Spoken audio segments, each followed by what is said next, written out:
until that day when all are one. To me, my loyal Decepticons. Alright, this is Willku9000. Yeah. Surprising considering it's on PAX channel. Okay, guys, here we are for Armada Tidalwave. Yeah, you know you don't have to say that. It's just that a lot of reviewers do it because I don't know. Just want to chill out. Yes, because they want to chill out. Alright, this is from the Willku collection. We're basically going to be doing 2 vids here. Along with my response vid for Jet Seekers. I decided to bring some other figures here. You know, because Pac-Man here's got a lot of has the Galvatron figure. So I have and I've got Tidalwave here. So it's I thought, you know, show off one other feature that Galvatron has that he seemed to miss. So Tidalwave. Also if you also this is going to be a 2-parter because after a review of Don't spoil it. It's not a spoiler. Okay, it's not a spoiler, it's obvious. This is part 1, and this is the next part 2. Anyway, we also have Who is the Primer Prime? Armada versus Transformers Cybertron. Only time will tell. One shall stand, And one shall fall. and Kicker does not care. Exactly. What about Lugnut here? I'm just here for the show. Exactly. So anyways, guys, going back to Tidalwave here, Tidalwave is essentially a flying aircraft carrier. He first appeared in... He's the hellicarier. The hellicarier, exactly, from the Avengers, because he looks so much like it, and he appeared, I believe, in the first episode where the Autobots finally assemble all the minicons needed to form the Requiem Blaster, and he is summoned that none other... He's from Armada. Armada. He forgot to say that. Yeah, from Armada, and he is summoned by none... He is summoned by none other than Thrust, who, in Armada, is pretty much a whiny, sniveling traitor meant to replace Starscream. And Yeah, he's essentially the Starscream of Armada. And suffers probably the most painful death. And pretty much suffers in the same way as most Starscreams. Or in Anime Blur, in this case. Good point. And so, anyways, one thing I want to say about this toy is that, overall... hang on just a second. Anyway, one thing I want to say is that overall, in terms of design, it actually looks fairly accurate, and of course, there's not a whole lot to say about it. If you want to fly, then you just pick it up, and look, it's flying, but it also rolls well, but obviously Transformers figures aren't meant a lot for water, so, you know, just put 2 and 2 together to see what would happen if you put them on water. So what Tidalwave does here is he's got, like, let's see, wait, shush. He's got, yeah. If you count the 3 ships as one, then he's got like 4 modes. The Gestalt vehicle mode here, 3 separate ships, his robot mode, and something that's going to be saved for the end of the video. Sorry guys, jump cut, because we were so rudely, not exactly interrupted, but we had a lot of rude backtalk. Slendy came back and I had to take him out again. I'm not carrying the body this time. What body? He evaporated. Good point. So anyways, one thing I like to say about Tidalwave is that overall his design is good and fairly show accurate, but the color scheme, while well balanced, is not exactly show accurate. He is like the... And I don't care, because I think it looks better like Willku9000 may not care, but as you could tell, like with animated Starscream, I am really not one... Like, I'm okay with repaints if they're just plain out cool, but like animated Starscream, it just seems distracting when comparing him with the show. He's not really that cool, and it really distracts from the awesome Midnight Blue he had in the series, much like animated Starscream was distracting because his color scheme was more bluish purple instead of the typical gray we were used to. Yeah, but you know, typically, personally, I did not care for his Midnight Blue appearance. I actually thought he didn't have enough color or something like that. And for the most part, I wouldn't mind the color scheme too much, except, I don't know why, but I just think that this is not a really ugly shade of green, but just not the best green fitting. And also it made sense when he was Midnight Blue in the show, because if it's all about being a robot in disguise, then if night is the best time to attack, then the Midnight Blue could have perfectly blend in with the dark water and the night sky. And yet again, I have to say, to you, I really don't like the fact that they decided to go with the robots in disguise angle for the Unicron trilogy, because as you can see from the good Optimus here, yeah, they weren't exactly realistic looking. So why go for robots in disguise if you're gonna look like a spaceship anyway? If you're kind of going like a spaceship, I think Armada is more.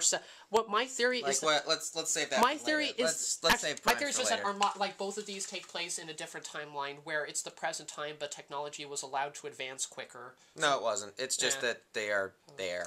So, anyways, the main gimmick. Okay, so then pulling up. Also, so next, let's. Actually, you know, an important aspect is let's see. We'll show them when it's in the separated modes, because it's really difficult to get it when it's like this. Okay. All right. Next, we're doing the 3 separated vehicle modes. All right. So here's his transformation. Basically, for this mode, you just pop this out. Aircraft carrier. And just pop down a little bit. You'll see why later. Fold this out. This thing always gets stuck.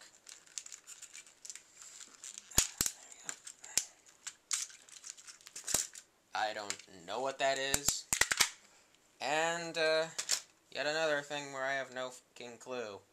So there is essentially... Okay, here's my theory. One, kind of like a base where I guess in the middle of the ocean ships can go in and refuel. Kind of reminds me a lot of Decepticon from G1's transformation mode. And a double-headed... Oh, you want to see double-headed submarine. A double-headed submarine. Oh, you want to see something really cool? Hand me Clench and Corona Spark Plug.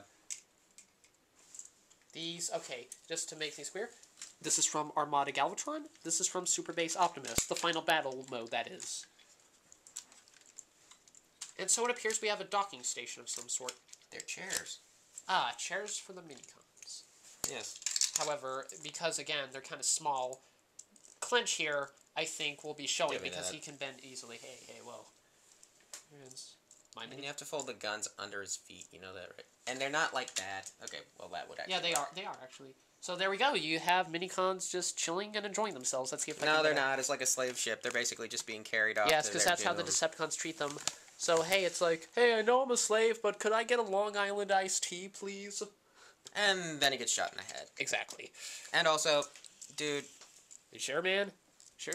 They fold behind his legs. Ah, there we go. That's why he won't stand up right.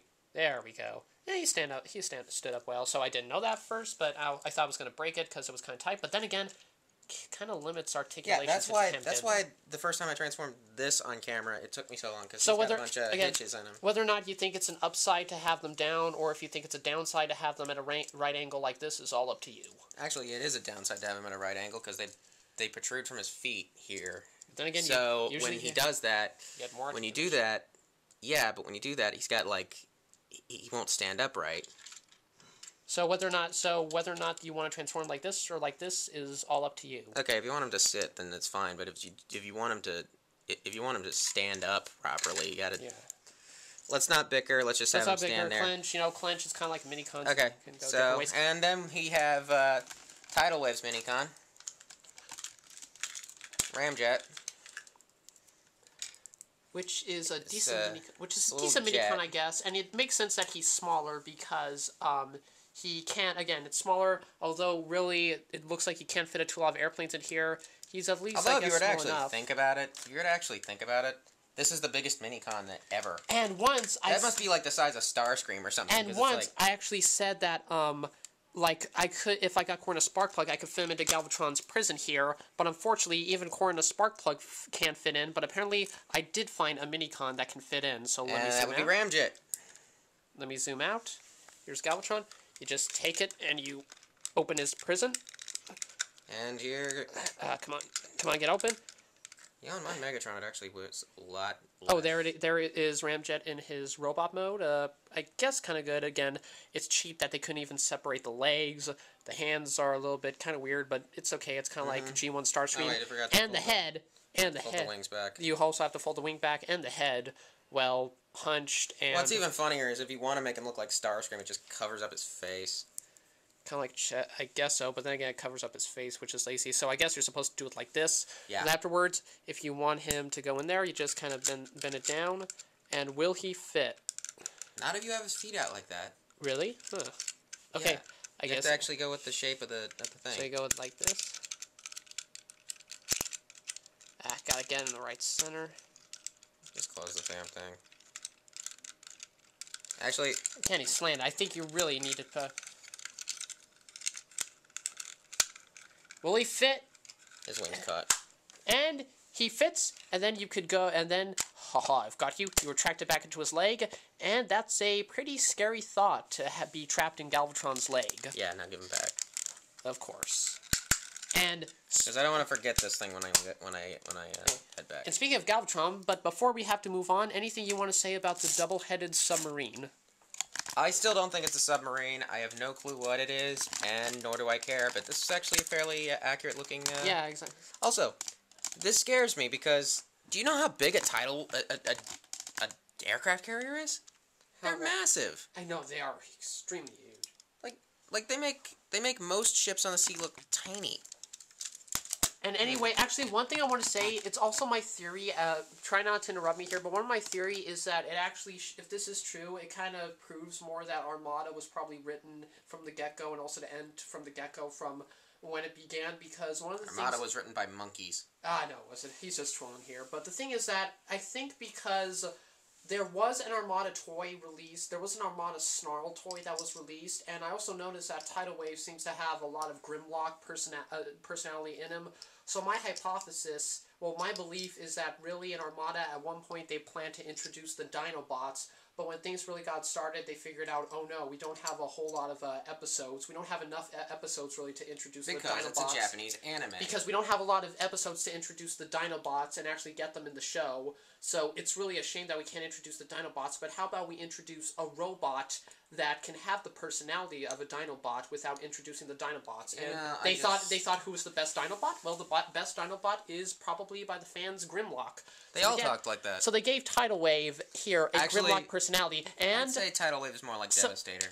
I guess so, but he kind of has some Grimlock personality, and it kind of shows the pros and cons of really planning your series from the get-go. The pros is that if it does work out well, let's wrap this up so we can show the robot mode. Like in Armada, if it flows, like if it's written from the get-go and it flows out well, then you usually get a nice story that goes at a good pace, and then it ends well, like in Armada, and you don't risk of just, all of a sudden coming to a sudden halt and leaving just so many plot threads unsolved, like in the end of Animated. However, you do kind of put limitations on yourself, and if you don't have enough time to set up some characters, then really you can't introduce the characters because you've already written it. So those are the pros and cons of writing a cartoon series and ending it from the get-go.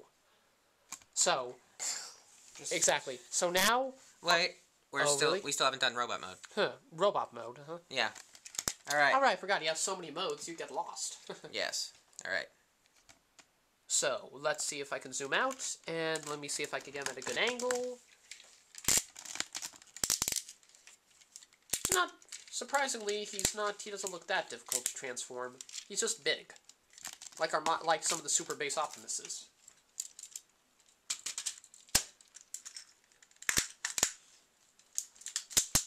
That reveals his head. Not even yet. I'm waiting for that. It's kind of caught between the torso. Is it when you put his arms... Nope. No, you have to actually pull it out. It's just...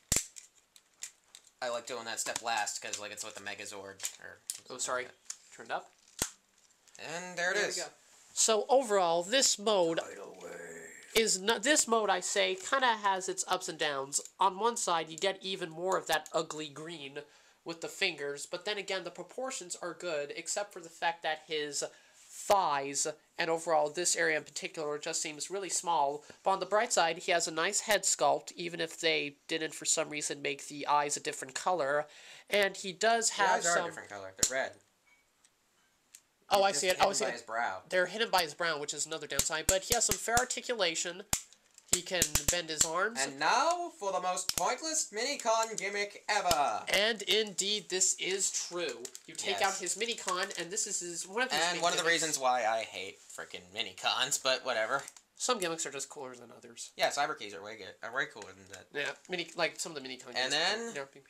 And All it does is move his guns. All it does is move his... Actually, let me zoom in. All it does is move his chest. Try to get... let me zoom again.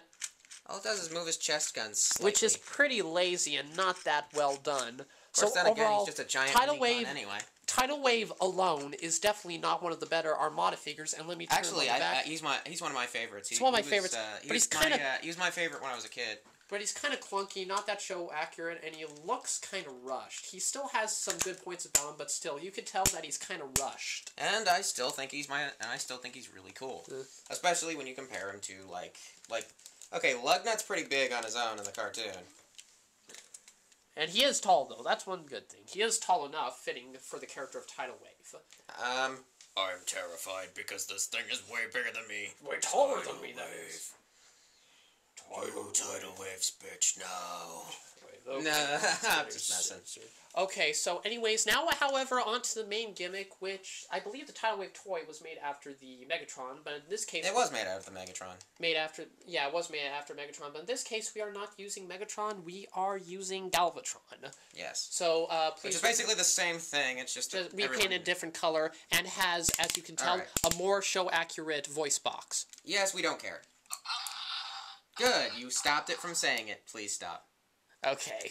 Yeah, Willku gets furious. Oh, you think that's annoying? You should have heard the other one. Decepticons, attack! It does not sound like... I mentioned that. It does not sound like David K. What were they thinking? This doesn't sound like David K. either, but whatever. I think it sounds like David K. It sounds more like David K. Megatron. with the inflection, but like...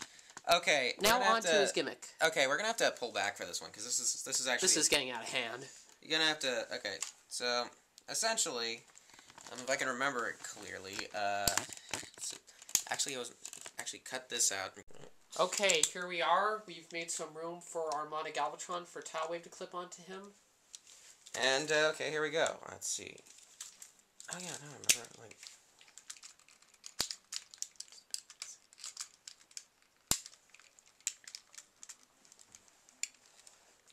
Because the rest of the arm got in the way there. They changed it for the toy.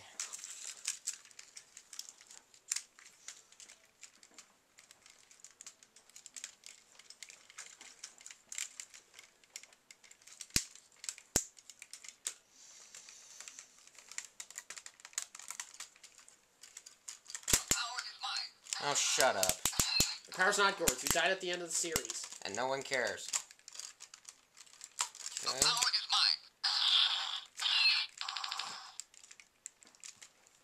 mine. Bakamono. Bakayaro. Don't care. Okay, let's see. That's got it. There we go. It's clipped on. Yeah, just and then You set it down? and then get it. No, you don't set it down yet. Really? Because that's how it's supposed to be. No, it isn't. Pop it back up.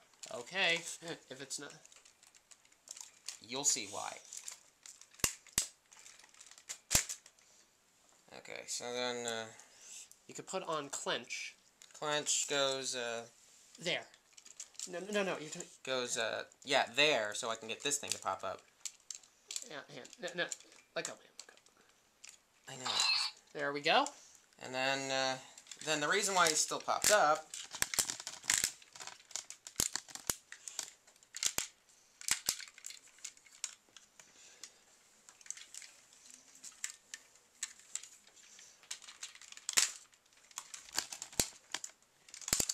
and we have Galvatron combined with Tidalwave. However, can you pop it back down?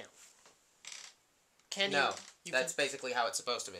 Okay, so already there are some pros and cons to him. Okay, pros and cons is that this is, again, show accurate. They even got the combining right, as you see in great detail with the show, which is nice. But then again, he is kind of a big mess. You can barely see his hands. The joints are too weak The to joints actually are hold too it. weak. And again, you always wonder, what is going on with his legs? He can support all this stuff above his torso, but his legs are still, like... His legs already were so wide, but Tidalwave makes Megatron's bottom, top portions, it makes his legs look skinny, which you have to try pretty hard to do. Mm-hmm. And also, the backpack, again, prevents it from popping back down, which is pretty annoying. Pretty much how it is in the show. He's a lot taller in this mode, remember? However, I do think in the show that he was still able to pop down, and he looked normal as ever, But for this toy, at least, I think... I don't exactly know... Oh, okay. So it blocks the area. So you kind of have a weird-looking Galvatron that is a mess. Actually, maybe... I think I might be able to figure it out. There we go. And again, I think if you want to activate the gimmick... That's how you cover it up. I forgot about that. Okay. Oh, so I can pop it back down? No, you can't pop it down. Cover what up, though? Cover up that big gap you were pointing out. There we go. But, again, which just kind of defeats the purpose of the gimmick, because the purpose of the gimmick is to give Galvatron much power. What do you expect? It's an old toy. In the show, you're supposed to go like this. What do you expect? It's an old toy. It's an old toy. Our Transformers were still in their early series, with Beast Wars and Beast Machines. Here's the thing. A lot of old Transformers toys were actually just... well, for lack of a better word, they were good figures, but compared to, like, Lugnut here, a lot of them were crap. Well, it's not that they're exactly... It's not that they're crappy, it's just that they haven't aged as well as they... Like, it wasn't until, like, Transformers Cybertron and Transformers Universe where they actually got posable and cool. And weren't all about, like, this one gimmick. And even then, even the modern ones have some problems. Yeah, even so. Alright. So overall, he's still kind of a mess of plastic. Whether or not you get him is up to me. I'm kind of neutral on this one. Again, it's nice to have a show-accurate Tidalwave, who, again, you get an extra Minicon out of him. And it's nice to have him in his attack mode, but still, the fact that you can't pop him back down, and the fact that he's still kind of a mess and takes up a lot of room, kind of, you know, it's kind of annoying. So that is our review for Armada Galvatron with Tidalwave. When they're okay for Tidalwave alone, Will, what do you give him? On a scale of 10. I'd say about a 9.5. Because he's still one of my favorites. He's the same one I've had since I was a kid, as you can tell by the projectiles being missing. And he's got some parts gone. For Tidalwave, I would give Tidalwave, I'd say an 8.0 out of 10, a B. So I'd give that to Tidalwave. Mm-hmm. Not the best Armada figure for me, but he's still worth it. But if you really want to buy a figure, then he will do. But for Tidalwave crossed with Galvatron, what do you give him? I still think he's really cool. I mean, I had the Megatron when I was a kid, and you know, it's just like you know, as much as I hate Galvatron, it kind of reminds me of back in the day when I had him linked up with Megatron, and it was actually really cool. However, and again, I'd say I give him about an 8.5 or maybe an 8.6 out of 10. You can pop him back down, and it can get kind of heavy and take up a lot of room. But he still looks cool. I think that's bad. You should have seen it when I tried to link him up with Nemesis Prime. And however, though, this figure makes a great way to end our review. And stay tuned. Stay tuned. But however, we'll be back. But it makes a great way to end our review. Thrust. If you dare to have dreams of power, you will be consumed by them. Support Cybertron. Subscribe.